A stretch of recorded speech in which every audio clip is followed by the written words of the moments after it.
আসসালামু আলাইকুম, স্বাগতম কনক সুমন ব্লগসে নতুন আরেকটি ভিডিও নিয়ে চলে এসেছি। আজকে আমি রান্না বান্না আপনাদের সাথে শেয়ার করব আবারও। তো আজকে আমি পাতাকপি দিয়ে চিংড়ি মাছ রান্না করছি আর মিষ্টি কুমড়া শাক রান্না করবো ইলিশ মাছের মাথা দিয়ে। তো এই তো অলরেডি চুলায় কড়াই বসিয়ে দিয়েছি, তেল দিয়ে দিয়েছি, তেল গরম হয়ে এসেছে।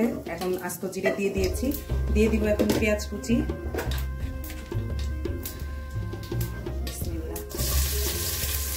আমি এখানে পাতাকপিটা আগে বসাচ্ছি চিংড়ি মাছ দিয়ে।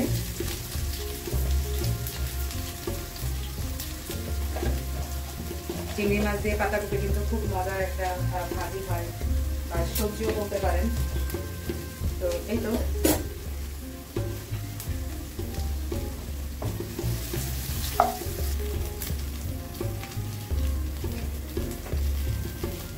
পেঁয়াজগুলো হালকা ভেজে আসলে আমি চিংড়ি মাছগুলো দিয়ে এটার সাথে ভেজে নিব।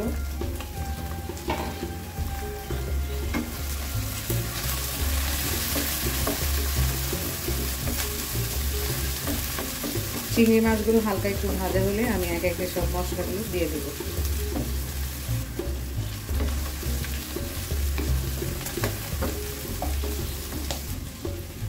এক চা চামচের মতন রসুন বাটা দিয়ে দিলাম।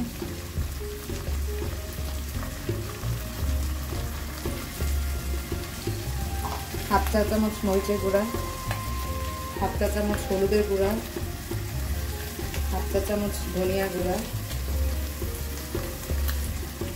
এখানে 1.5 চা চামচ লবণ,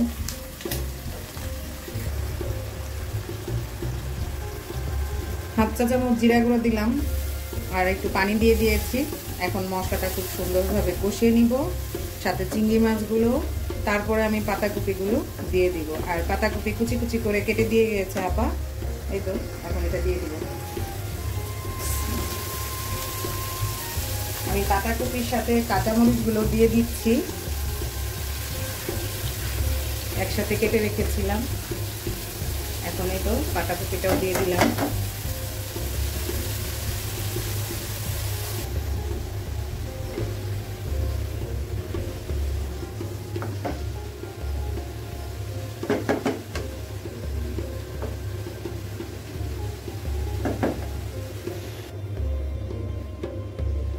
আমি যে মিষ্টি কুমড়াগুলো রান্না করব, মিষ্টি কুমড়া শাক ইলিশ মাছের মাথা দিয়ে, সেজন্য শাকটাও ধুয়ে নিচ্ছি। ভাজিটা বসিয়ে দিয়েছি, এখন এই যে শাকটা আর কি ব্যবস্থা করব।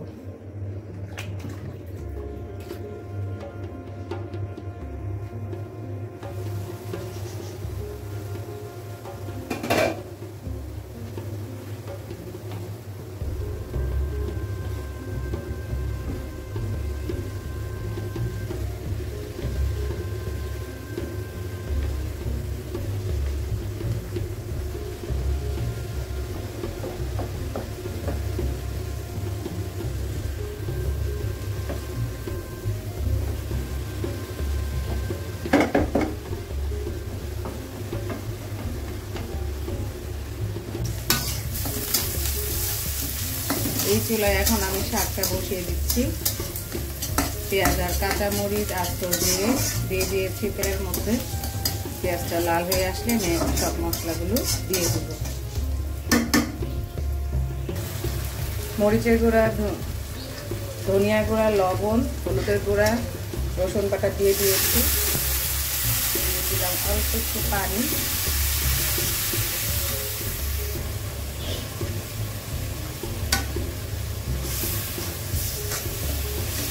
মাছটা ডিম ছিল বলে মাছটা পেটের দিকে অনেক নরম হয়ে গিয়েছিল, সেই জন্য কিন্তু এই যে মাছটা ভেঙে গেছে। আর এই তো একটা মাথা আর এই যে দুটা চাকা দিয়ে আমি আজকে শাকটা রান্না করবো।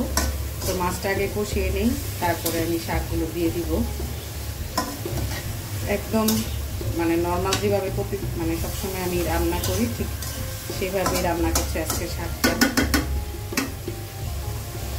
তো মাছটা একটু ধুয়ে নিই, তারপরে আমি শাকগুলো দিব।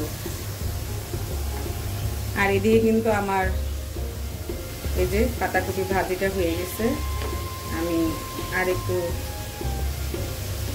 1-2 মিনিটের মতো নাড়াচাড়া করে নামিয়ে ফেলবো।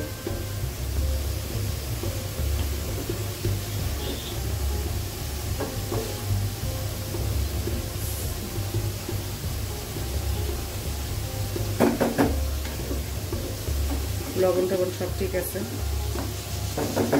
আপনারা চাইলে ধনে পাতা দিতে পারেন, এটাতে ধনে পাতা দিলে কিন্তু সেই স্বাদ হয়, কিন্তু আমার ধনে পাতা দেওয়া যাবে না, সেজন্য আমি ধনে পাতা দিচ্ছি না। এই যে মাছের মধ্যে কিন্তু পানি দিয়ে শাকটা উপরে দিয়ে দিয়েছি, এরপর ঢেকে দিয়েছি।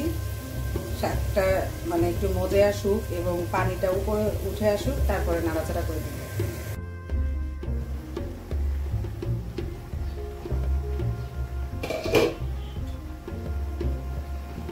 মাথাটা আজকে আলাদা করে রাখিনি, মানে মাছগুলো উঠায় রাখিনি। আমি অনেক বেশিরভাগ সময় কিন্তু ইলিশ মাছ কষায় উঠায় রেখে তারপরে সবজি বা শাক দিয়ে আবার কষিয়ে তারপরে কিন্তু মাছটা দিয়ে পানি দিই।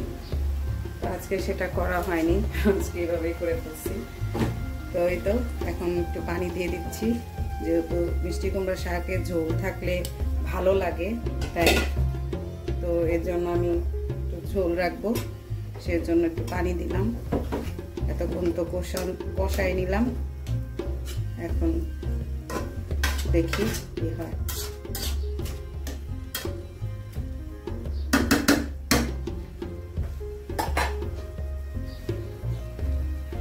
এই তো তারপর শাক রান্না করার পরে আমি দুপুরে খাওয়া দাওয়া করে ফেলেছিলাম, আর আমি আর সেভাবে ভিডিও করতে পারিনি। তারপর বিকালবেলা আমার কেন যেন হঠাৎ করে মিষ্টি জাতীয় কিছু খেতে ইচ্ছে করছিল, তখন আমি খুব মজাদার একটা ডেজার্ট তৈরি করেছিলাম পাউরুটি দিয়ে আর দুধ দিয়ে, এই যে দেখতেই পাচ্ছেন। তো এই রেসিপিটা দেখতে হলে অবশ্যই আমার ফেসবুকটা ফলো করবেন, সেখানে আমি দিব এই ছোটোখাটো একটা রেসিপি।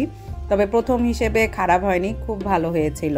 তো আজকের ভিডিওটা এখানেই শেষ করছি। কেমন লাগলো অবশ্যই কমেন্টস করে জানাবেন, ভালো লাগলে লাইক দিবেন, শেয়ার করে দিবেন, কনক সুমন ব্লগসের সাথে থাকবেন। তো আল্লাহ হাফেজ।